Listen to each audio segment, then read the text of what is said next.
Meaning, if if you if your vibe is, if you're negative and you are this or that or whatever, then that's what that person perceives Judaism is. Okay?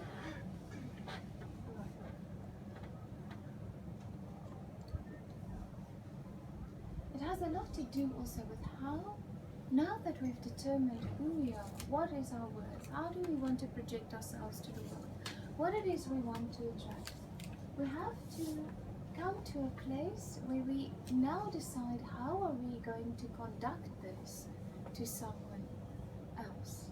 How do I speak to someone else? How do I talk about someone else? Right?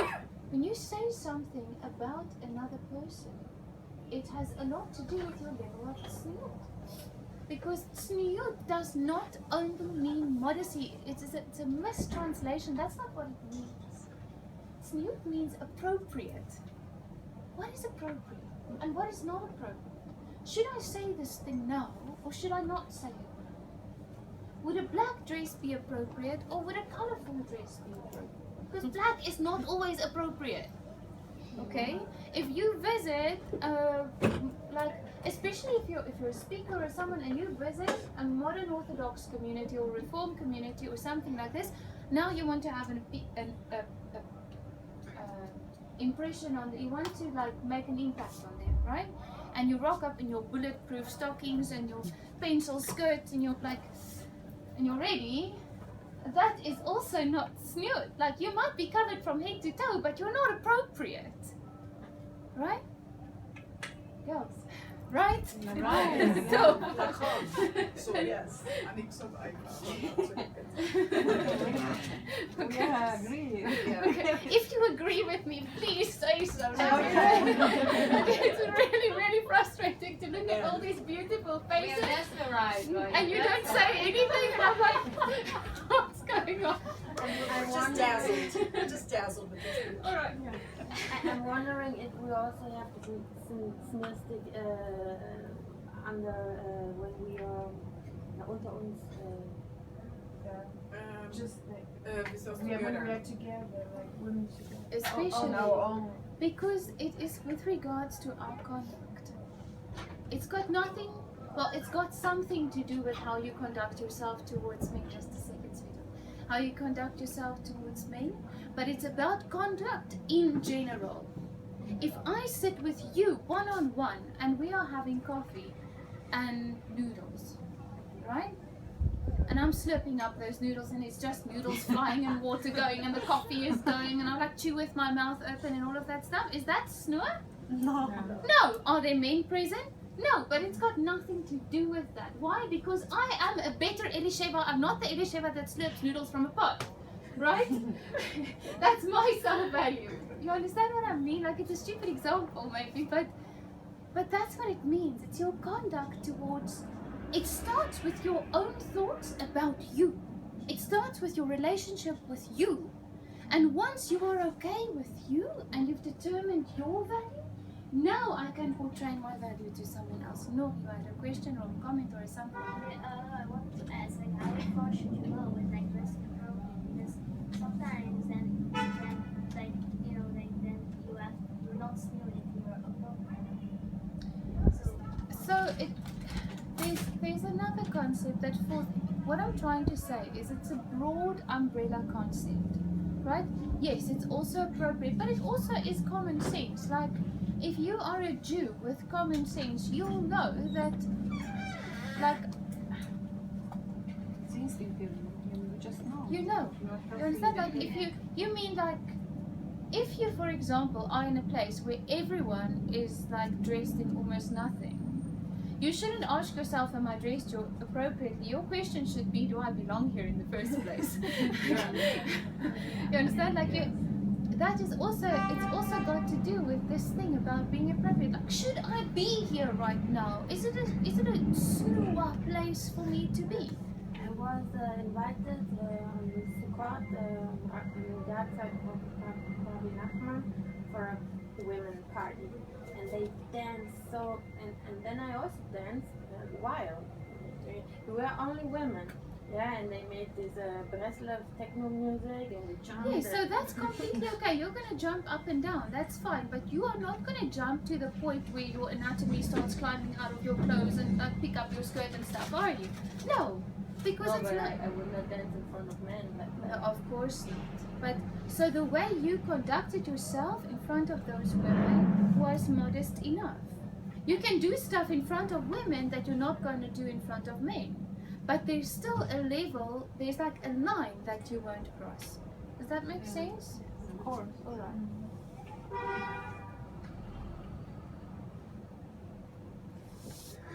In Israel in particular, there's a bit of a I don't care what you think about me attitude. Like, you know, like people will walk like with a bag and a stuff and like you'll be bruised when that person has bumped you out of the way, like they'll just up and they storm. And it can be the most modestly dressed person, but that behavior is not modest. Religious and modest does not always go hand in hand. They should, but they don't. Just because a person seems to be uber Haredi doesn't mean they understand the concept of tzniut. Being rude is not tzniut. It's not tzniut. Not from a man and not from a woman. It's depending on the education. It's not just traditional. For sure, for sure. It For one unfortunately comes told from this exactly. person It comes from a situation where people are huddled together and they never get to do with anyone else, so they don't know what is okay and what is not okay. To storm someone else out of the way is not okay.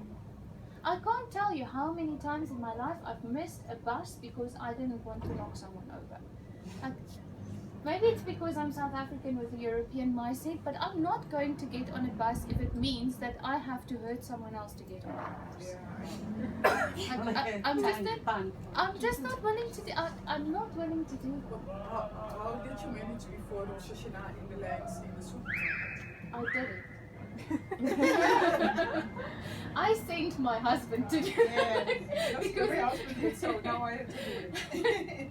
or Baruch Hashem, I have a stroller, so it kind of Yeah. acts like a bull bar in front of me. It sort of makes the way. And people give way because they're a baby. They'll hurt you, Yeah, but they yeah. won't hurt the baby. You see, Yeah. so they're like, make that's way. nice. But That's nice. but you know what? I try not to. In those times, I try to actually avoid the shuk and stuff like that. I shop for my Shabbat and stuff on Thursday because I don't like that situation. I always end up being unnecessarily upset at someone who's just being Israeli, and that's fine. But that doesn't mean it's right. You understand? And I don't like being upset about that, so I avoid a situation that I know is going to disturb the peace inside of. It's good. Alright. This is really nice. And I feel that concept can translate into a concept of modesty, into a concept of tzniut. If you know that you are about to enter a situation and you know this is a weakness for you, or you might not be with that. For example, some people really struggle with tzniut on a beach. Like, especially at Balei Tshuva or something like this, we're so used to like lying with our half-naked bodies in the sun. I hate the sun, so for me it's not a problem. But some people really love the sun, and it's really difficult for them. So you must ask yourself, like, is it a good thing for me to do this, or should I maybe go to the women's beach, or what can you do to make this thing easier on you, right? Because you remember in the beginning, like, yes. Well, when I go from like everybody, like all girls just wear bags because they actually think that if you wear a skirt, then like that's like not modest because they think like the skirt is like fancy or something. So then actually you're more modest if you wear a bag. It happens to be that you're allowed to. Chacham Ovadia, it permits pants for women if it's loose and if it's women's pants. Happens to be that it's not Minhag Yerushalayim to do that, alright? But when you're on a yeshuv and a woman is wearing loose pants and a loose top over it, she is not transgressing the halakha by any way, shape, or form. She is just fine. Should not be like a second skin. It should not sit like a second skin. Mamash, no, that's not snoot. Like it has, you can think for yourself. I don't. But in a situation, sorry, if you, or for example, when I cross, because I travel quite a lot and I'm about to travel more, if I fly through Turkish Airways, I have a pashmina around my shoulders. And when I enter the airport, it goes over my head and the cloth goes around my neck and off we go. Why? Because I don't want to attract so much attention to myself. You understand? Like I don't. My head is now covered then with 4 scarves. Like I've got my own thing on going on top, and then the scarf just goes over and around my neck, and we're good to go. Because, and it's potentially dangerous and all of that stuff. Like Sure. All right. As I explained when I started this, that snoot applies to both men and women. The one with the superpower is you. Okay?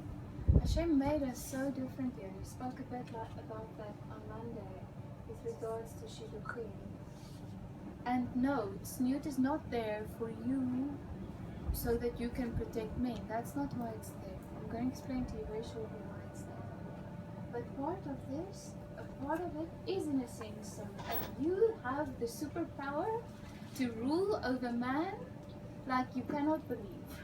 We have that superpower. Like you can control them with this, and we all know it. We all know it. But it is like, it's one of the worst things in the world to use that to your own advantage. Why did Hashem do this? Why did you think He made us so beautiful and so, with such a beautiful shape, and in a shape that men cannot resist? They cannot resist you. Why do you think is this? Because He gave us more wisdom. He gave women intuition and female. And we know things before men know it. But quite often, like when you're married, sometimes they're not going to listen to you. And using the superpower is the only way you're going to make them listen to you. So, like, sometimes you're going to have to, like, use this superpower to make sense to him.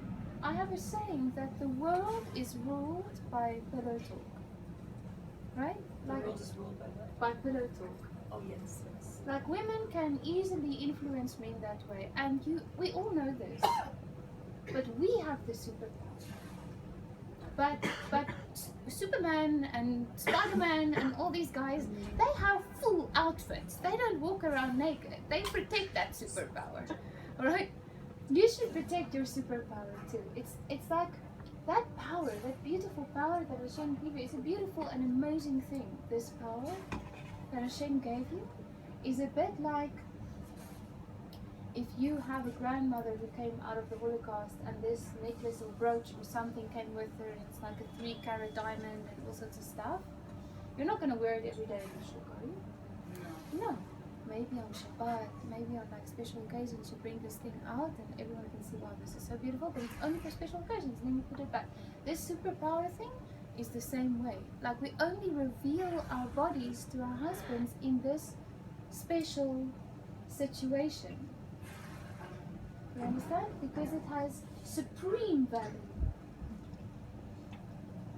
In Shir HaShirim, Shlomo HaMelech says that a woman is like what? She's like a hedge of roses. She's like a fence of roses. Now I want to explain to you. It's like, like a rose bush. Like a hedge with thorns and beautiful roses. It's not very difficult to break through a rose bush. If you've got a good cutter, you can quite easily get through a rose bush, right? Like it's not impossible. You can throw a blanket, you can wear gloves, you can get through it. It's not like a concrete wall. But Shlomo HaMelech does not say a woman is like a concrete wall. He says a woman is like a hedge of roses.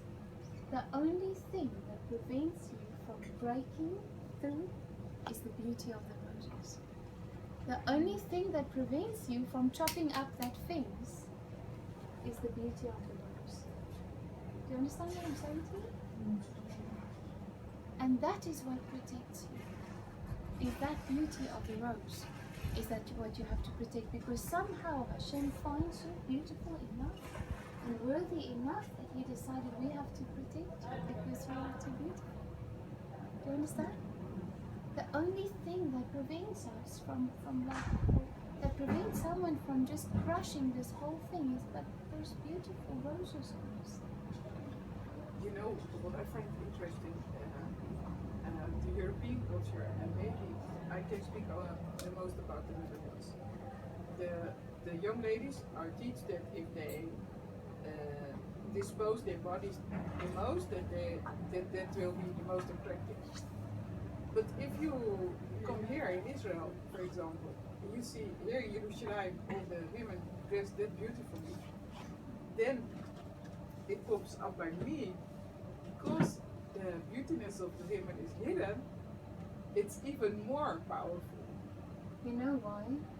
Because the Kabbalah appellates a woman to the Torah. Where is the Torah? We don't leave it out like naked living on the coffee table, right? It's dressed completely, and it has a crown on, and then it's hidden it's like behind almost 5 gates. It's in the shul, behind the door, behind the Eventually, you get to the ark. You need the key. You open the key. Then you need to take all the stuff off, and eventually you get to the door. Yeah. Right? Why? Because it's precious. In the same way that you are precious, it's valuable. We don't want things that are valuable to get hurt, because it's not so easily replaceable, and neither are you. You're not replaceable. And to attract it, yeah, sure, you're going to attract a hell of a lot of attention. But what kind of attention? You're not going to attract spiritual and soul attention. You're going to attract another body. You're presenting a body and you're going to attract another body. But you're not going to attract something. You understand? Yeah, that's why we have Robertson Kirstenbaum, Raquel Kirstenbaum, says the following, and it's very interesting, that when a baby is born, right, what's your favorite thing to do with a baby? You just want to squish them, right? If they're squishable, like you just want to bite them. They are so cute. But they don't really, like, you don't say, wow, you know, you've got such good meat. No, you're like, oh my goodness, you're so cute, I just want to eat you, right? Right? It's because, and then as they grow older, you get less and less interested in biting them, and you get more interested in who they are, who they're becoming. Why is this? And by the time you're 60, you mamash do not want to bite, like, please keep your clothes, like, you know. But when they're so little, they don't have soul development yet. They are just little bodies. And therefore their nakedness doesn't bother you. But the older we become, the more your soul develops, and we expect not for a person just to present a body. I expect more from a person, because now by the time you're 20 or 30 or whatever, you are a developed soul. So now I want to know about the developed soul. I couldn't give a schnitzel about the rest of you. I want to know you. So do not present to the world a body if you are a developed soul. If you are a developed neshama, present your neshama instead of presenting yourself like a body. Does that make sense? Very much.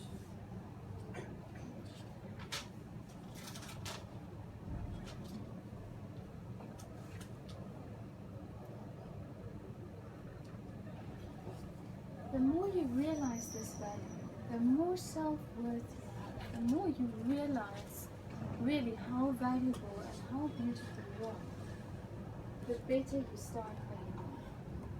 It's very easy for me to manipulate this behavior in my 4-year-old. All I have to do is ask her, Ahava, is that what a princess does? And she's, right? She wants to be a princess, Yeah. right? Ahava, a princess doesn't do that. You know, like, it's easy to manipulate. You understand? Because she realizes that I think she's a princess. But princesses don't smear cookie dough all over the cupboard or whatever it is that she's doing. You know? Like, that's not what princesses do. Like, but princesses doesn't. But they don't only sit on their thrones and watch the world go by either. They have responsibility and they've got kingdoms to run and they've got like stuff going on.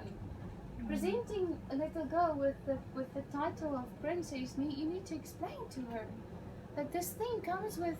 That doesn't mean it comes with responsibility. It doesn't mean you get to only dress in pretty dresses and sit on a throne and zero.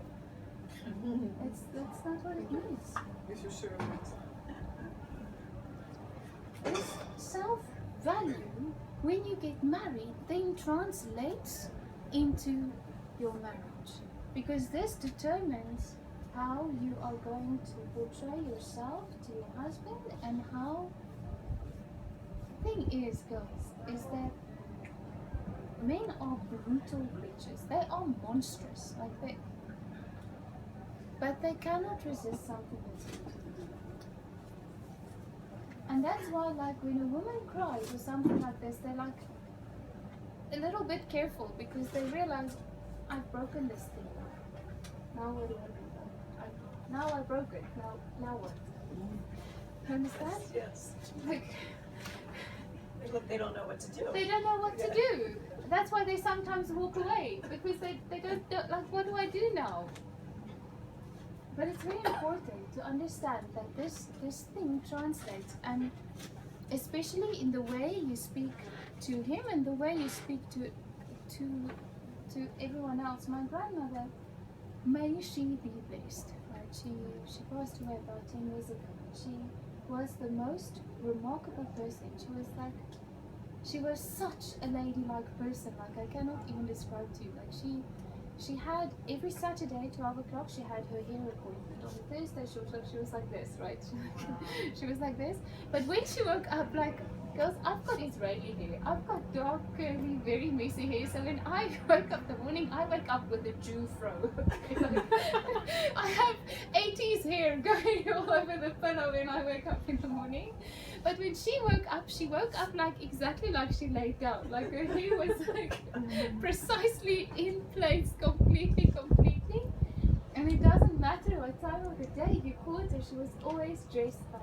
Even in her pajamas was matching. Everything was matching. Her slippers, her pajamas, her like everything. Like, she could have tea with the Queen of England in her pajamas, and no one is going to even blink because she always just.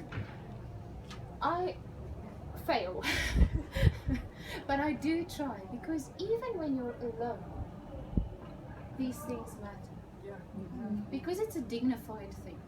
Once you lose dignity in the eyes of another person, you can never get it back.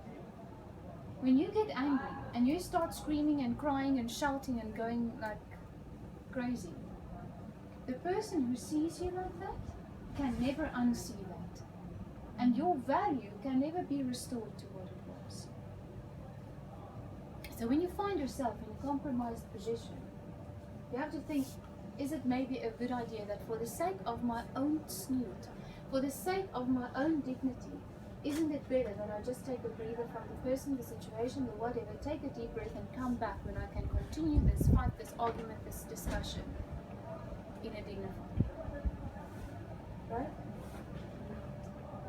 Part of the reason why snoot is such a difficult thing to talk about is because men and women are both born with a very important question, and it's two different questions. Men's question, and they are born with this question and they die with this question, is, am I good enough? Do I have what it takes? What do little boys do? They play with swords and they wrestle each other and they fight with the dog and they turn into like little ninjas, right? Why? Because they need to prove themselves to themselves. They need to know that they are good enough. And when a man's snoot fails, it's because no one answered that question. That's when they start like drinking too much, or they start doing this because they're trying to prove something. And it's related to this deepest question of, am I good enough? Do I have what it takes? So when you see a man doing all sorts of stupid things, try to see that question inside and treat them accordingly. All they are asking, without knowing that they are asking, is, am I good enough? Do I have what it takes? And when you see sometimes their stupid behavior, you can see this question behind what they are doing. Why are they acting like? Why are they beating people? Why are they... Because this question of am I good enough has not been answered in a loving way. So they continue to do stuff to get the answer, and the answer sometimes comes in a negative way, but it's better than the answer. What are the answers, the question that little girls are born with? Am I beautiful? I'm not beautiful enough. I'm not beautiful enough.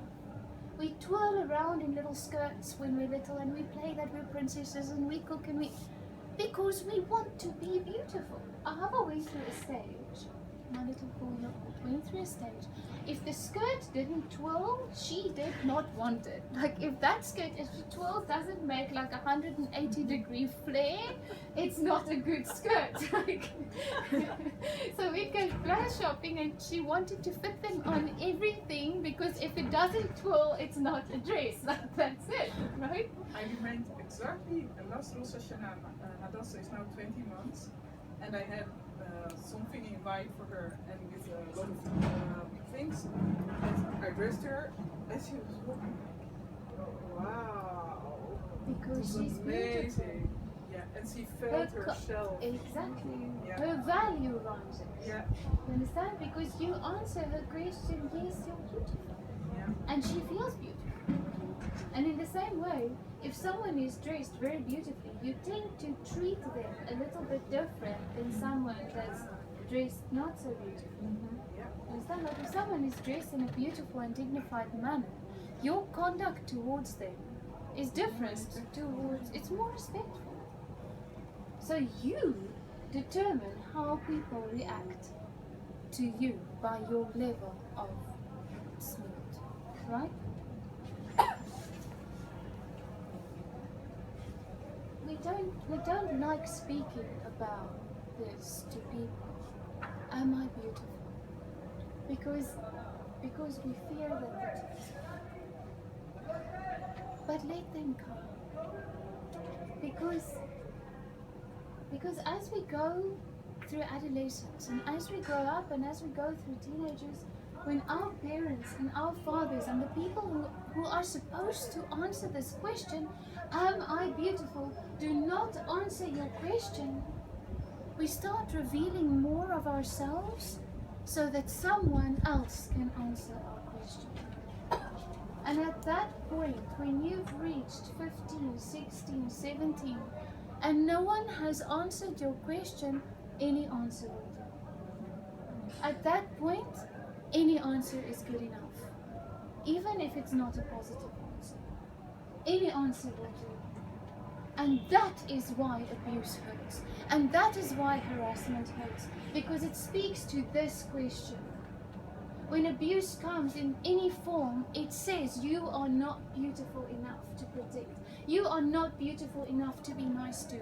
You are not beautiful enough for me to treat you in a respectful way. And that's why it hurts. So true. And that's why Hashem gave you these rules, because Hashem thinks you are beautiful enough to protect.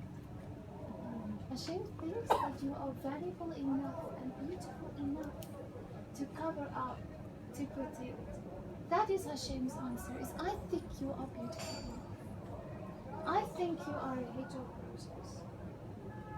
I don't want you to be destroyed. I want you to protect yourself, but He placed that power in your hands. He made that responsibility your responsibility.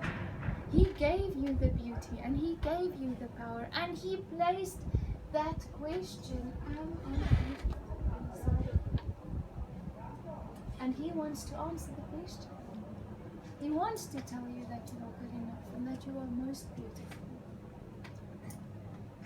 Right? Vibration. It's like they say that when you carry some heavy luggage from you coming from another country, and if no one is helping you, it's a sign that you are ugly. You know, when you need help, and you are like, and no one is helping you, no man, it means that you are ugly. That's for sure. Yeah. It means that the man is ugly. Right? Because this beauty has nothing to do with what's going on in your face. Somehow, if a woman has self-value, she becomes beautiful. Doesn't matter what kind of looks you're born with. I happen to think everyone's beautiful. But the point is that when you have self-value, when you perceive yourself to be valuable enough, it translates in your face. Because you radiate a frequency. People treat you according to how you feel about you, not according to how they feel about you, because you give off the frequency. It's interesting. At that point, what you're mentioning now, I found my husband. Yeah? For sure. What do you mean? At the point that I realized myself, this that you're mentioning, I'm worthy enough, and I'm ready for this. It came from me. It made that time happen. For sure. Again, it's a good delusional. You know, you have people who they think that they are, you know, deserve something from the movies, and they never get married because their standard are so high. So When that's they a are different looking thing. Like that is a what is the word? Like this high and mighty kind of thing. That has nothing to do with self-value. That has to do with It's arrogance. again, you have to be healthy here in your For sure. head. You know, this like X Factor, these talent shows. Sometimes people are coming and You can stop. they ask, the jury asks, do you think from 1 to 10 how 10? And